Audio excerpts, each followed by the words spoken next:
Well, in Poland today, President Trump acknowledged that the government of Russia may have meddled in last fall's election, but they likely weren't the only country that did. Watch.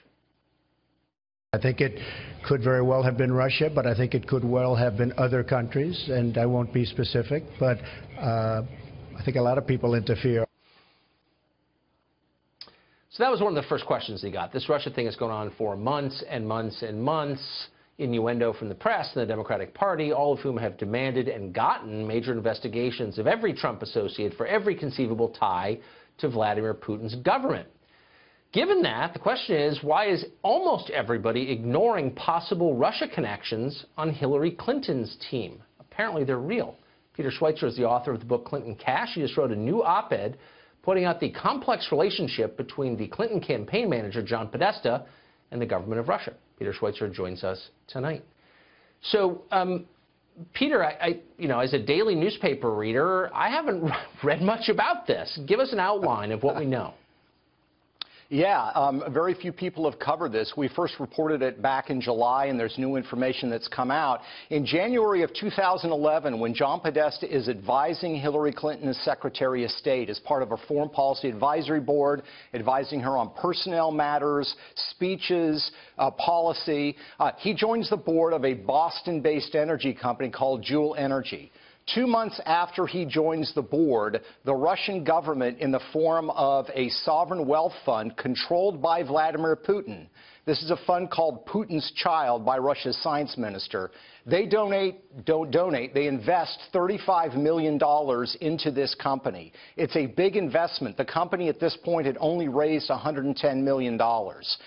They get board seats, they get memberships on those executive committees, and John Podesta gets 75,000 shares of stock in this company.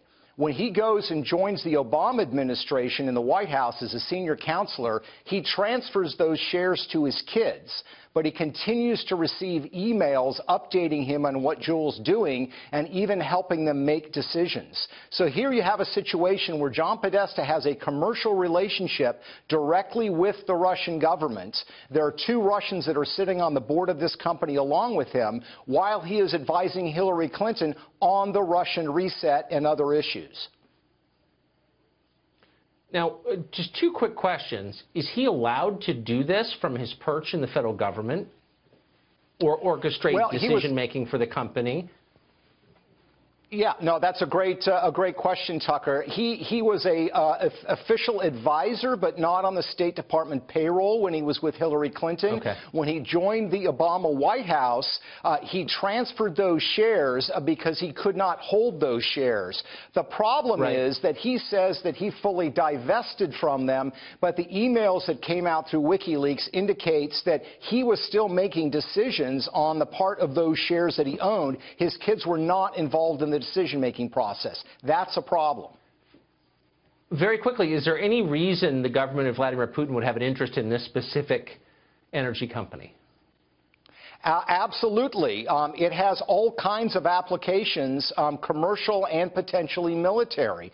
The purpose of this Rusnano fund was to create jobs in Russia, and the $35 million that this company received was ostensibly given to the company, or the investment was made, to create a manufacturing facility in Russia itself. That factory, for some reason, was never built, and it's unclear what happened to that $35 million. But yes, the kind of biofuels that they were developing definitely had military application. And this commercial relationship between Putin and Podesta is taking place during the Russian reset with all kinds of tech transfer going on. Amazing. I'm not alleging anything, but I'm glad to know that. Peter Schweitzer, thanks a lot for that. Appreciate it.